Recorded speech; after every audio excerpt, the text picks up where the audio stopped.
방금 전 긴급 속보로서 전달드립니다. 이번에 모건 스탠리 측에서 갑작스럽게 올해 12월달 미국 연준 금리 인하 전망을 철회한다고 밝혔는데요. 이 시장에서 지난주에 웨이스파고 측에서 10월 30일 그리고 12월달에 각각 25bp 금리 인하를 전망한다고 했던 상황입니다.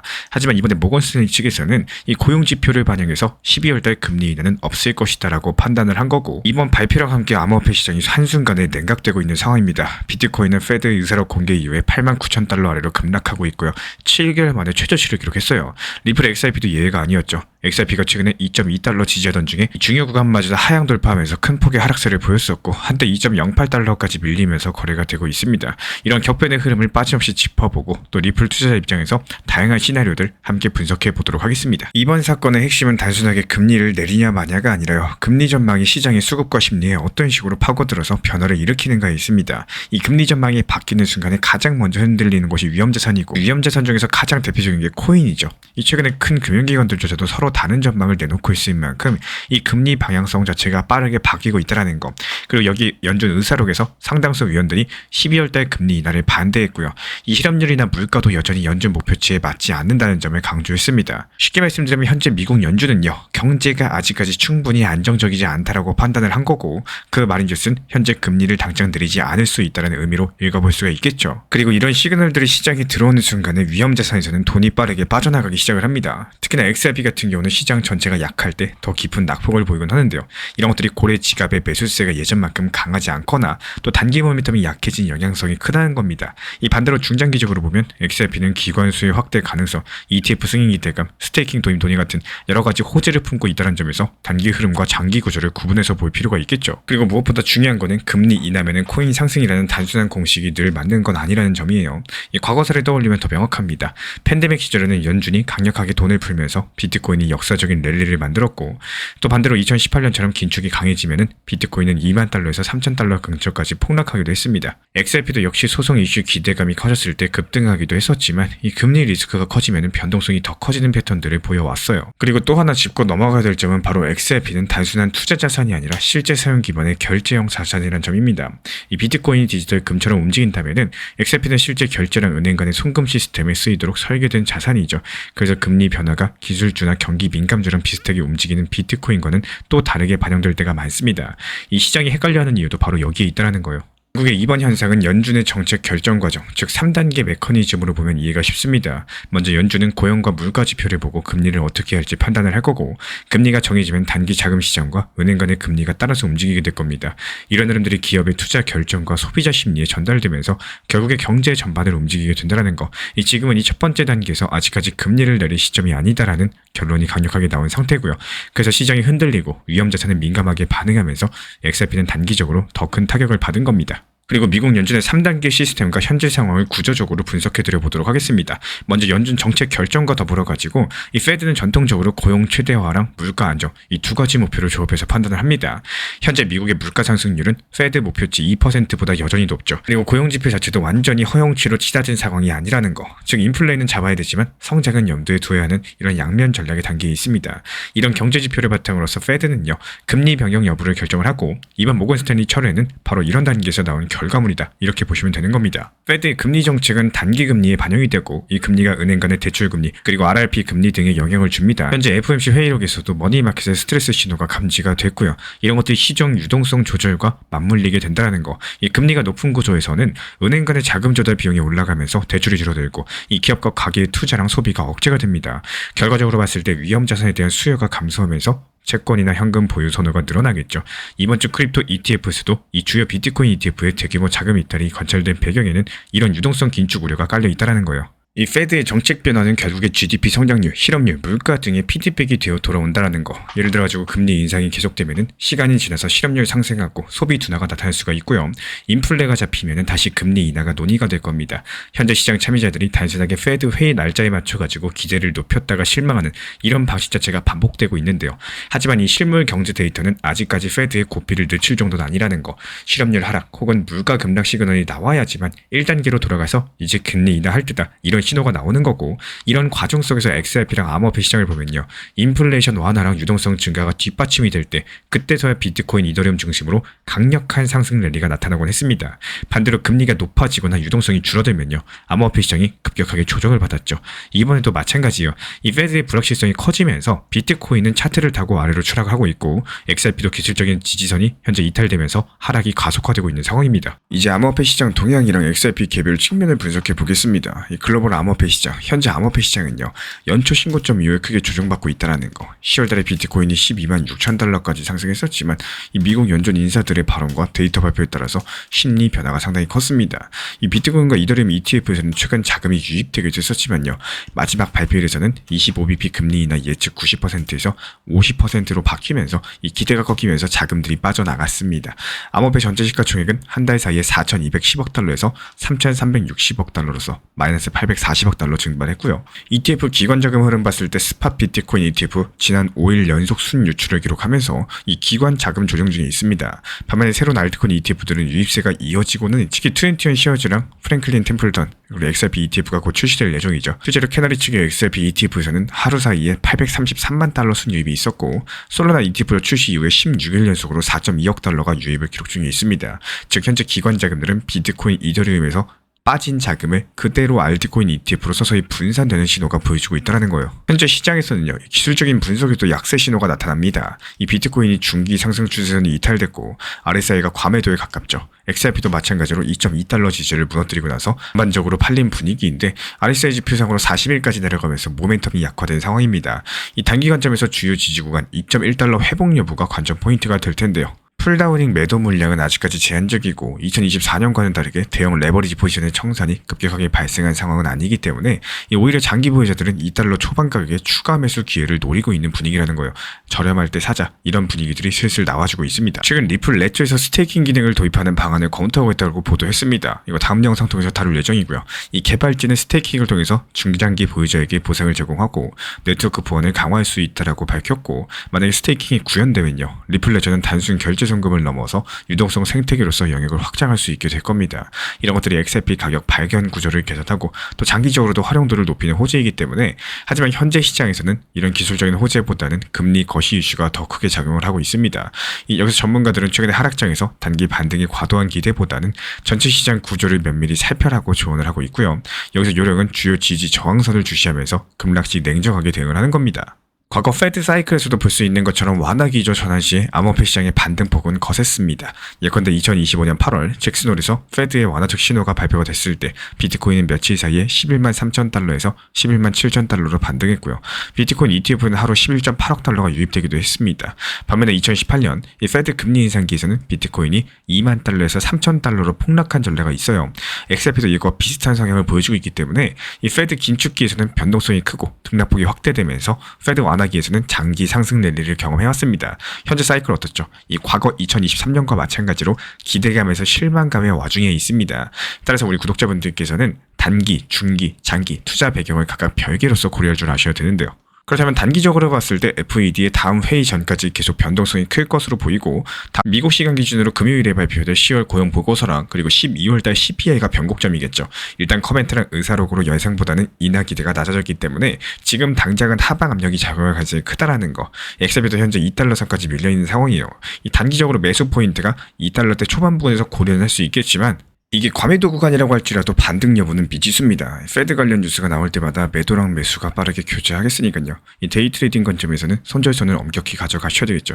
보수적으로 한 번 더 2달러대를 테스트할 경우 그때 매수 기회를 노려볼 수도 있겠습니다. 연말까지 큰 틀에서 봤을 때 연준 정책의 영향이 계속될 것으로 보여요. 이 최악의 시나리오에서는 페드가 12월 달에 금리 동결하고 내년 상반기까지도 금리 인하를 미루는 겁니다. 이런 경우에 올해 말까지는 암호화폐 시장이 저점을 다지는 패턴이 이어질 수 있다는 거.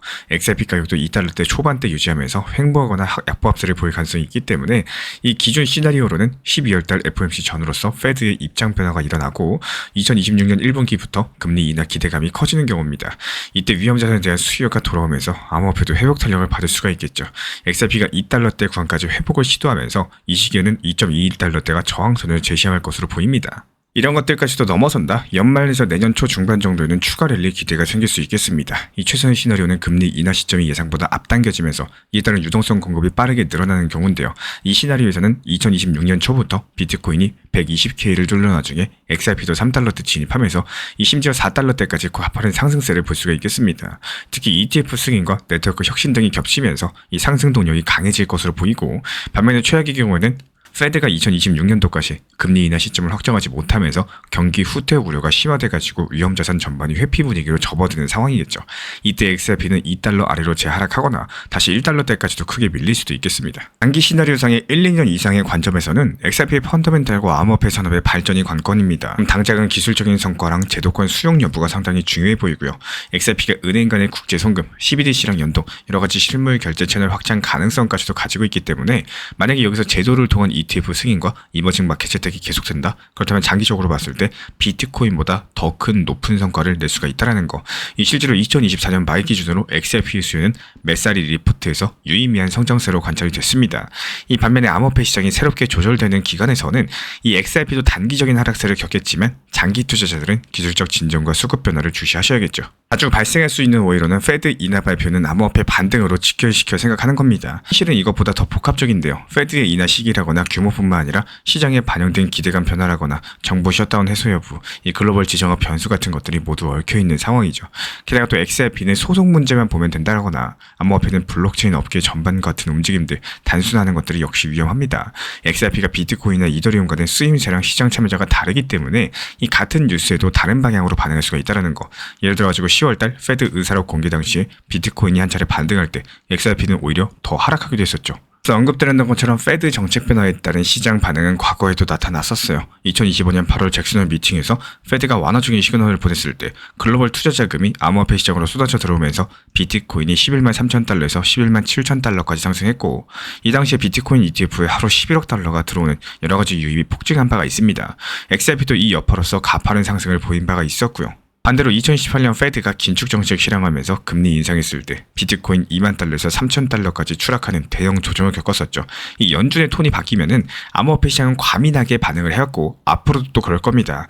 현재는 페드가 다시 긴축 기조로 돌아서는 신호가 강화되고 있는 국면입니다. 결론적으로 모건 스탠리의 금리 인하 전망 철회 발표가 단기적으로 암호화폐 시장에 강력한 하락 압력을 주었다는 거. 이 연준의 3단계 정책 프로세스 고려해봤을 때 경제 지표가 확실히 호전되지 않는 한 페드는 당장 금리 인하보다 동결 쪽을 선택할 가능성이 높아 보입니다. 이 XRP 투자자라면은 현재 흐름 주의 깊게 관찰하시면서 기술적인 지지선 이탈 여부를 엄격히 관리하셔야겠죠. 현재 시점에서 남아있는 변수는 12월달 FOMC랑 경제 지표 발표입니다. 여기서 해석이 엇갈린다면은 이번 발표로 시장이 다시 한번 위험자산 비중을 줄이고 있고, 하지만 중장기적으로 봤을 때 XRP 생태계의 확장과 경쟁력에 대한 관심도 함께 고려해 주셔야 됩니다. 이렇게 최악의 시나리오로서 경제 지표가 발표된다, 손절이나 리밸런싱 같은 것들 준비하셔야겠죠. 이 기존 시나리오에서는 조정 구간 매수 기회를 노리셔야 되는 거고, 최고의 경우에는 정책 변화가 빠르게 나타나고 기술적인 호재가 겹치면서 연말에서 내년 정도의 대규모 자금 유입 가능성 열어둘 수 있겠습니다. 아직까지 시장은 불확실성이 갇혀 있기 때문에 일방적인 결론보다는 여전히 눈치 보는 단계다 잊지 마셔야 되고, 앞으로 연준과 경제 지표, 암호화폐 규제 같은 것들 복합적인 흐름들 면밀히 모니터링하면서 후속 영상 통해서 또 브리핑 도움 드리도록 하겠습니다. 지금의 하락 자체가 영원할 것처럼 느껴져도요, 이 시장은 늘 우리가 예상하지 못한 순간에 방향을 바꾸고는 합니다. 생각해보면 우리가 지금 겪는 이 답답함, 이 지루한 행보장, 이 하락 분위기가 사실 1년 전에도 똑같이 존재했고 2년 전에도 늘 반복되어 왔습니다. 우리가 잊고 있을 뿐이지 이 시장은 단 한 번도 순수하게 움직였던 적이 없습니다. 작년만 봐도 그렇죠. 6개월 동안 시장이 눌려있고 사람들이 이제 시장 끝났다 한숨 쉬던 그때 결국에 단 2, 3개월 만에 리플은 700원대에서 4,900원까지 갔습니다. 그냥 올라간 게 아니라 폭발했다는 표현이 더 어울릴 정도로요. 이런 게 바로 코인 시장입니다. 우리가 지쳐서 등을 돌리면 슬그머니 턴을 만들고 우리가 버티기 힘들다고 느끼는 그 마지막 순간에 누군가는 조용히 평균 단가 낮추면서 기회를 쌓아두고 있다는 거.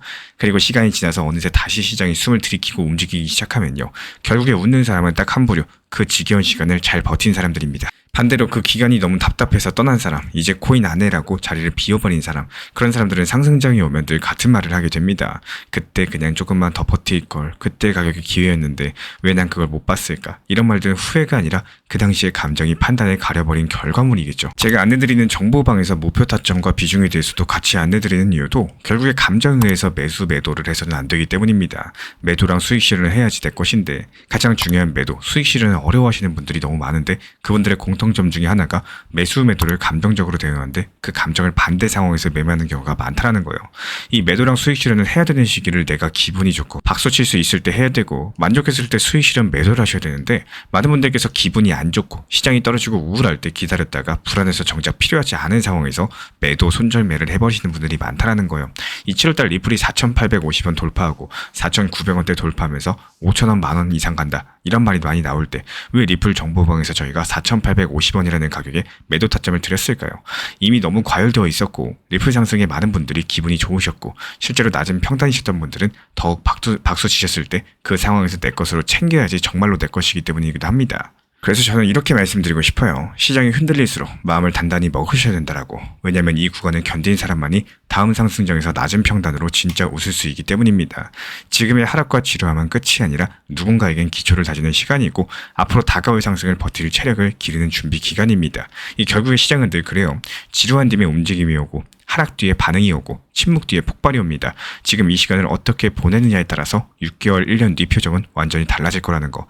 저는 항상 버티는 사람, 기회를 준비한 사람, 흔들려도 끝까지 남아있는 사람들을 응원 도움 드리겠습니다. 신사 채널을 구독해주신 구독자분들께서 신사 채널에서 운영 중에 있는 실시간 매수 매도 타점, 실시간 커뮤니티를 입장 원하시는 분들은 현재 보이시는 번호로 문자 신청 주시면 입장 도움 드리겠습니다. 리플 XRP 투자에 있어서 이제는 투트랙 전략이 반드시 필요해지고 있습니다. 무턱대고 몰빵하거나 반대로 또 손 놓고 기다리는 시대는 끝났어요. 첫 번째 트랙은 매달 분할 매수하시면서 시장이 빠지든 말든 일정 비중으로서 리플을 꾸준히 모아 나가시는 겁니다. 이거는 시간과 리스크를 분산할 수 있는 가장 효율적인 전략인 거고, 그리고 두 번째 트랙은 남은 현금 비중으로 알트코인 단타로서 굴려나갑니다. 수익이 나면은 그거를 다시 리플에 재투자하시면 되는 거고, 이게 바로 수익을 만드는 순환 매수 전략이 되실 거예요. 그런데 여기서 중요한 거는 단타 하실 때 조심하셔야 되는 거예요. 단타 매매 중독되면 끝장입니다. 이 매매 중독을 절대 조심하셔야 되는 거고, 예를 들어 가지고 시장이 과열인데도 지금 아니면 기회가 없다, 이런 조급한 생각에 RSI 지표가 이미 고점인데도 불안해서 또 들어가고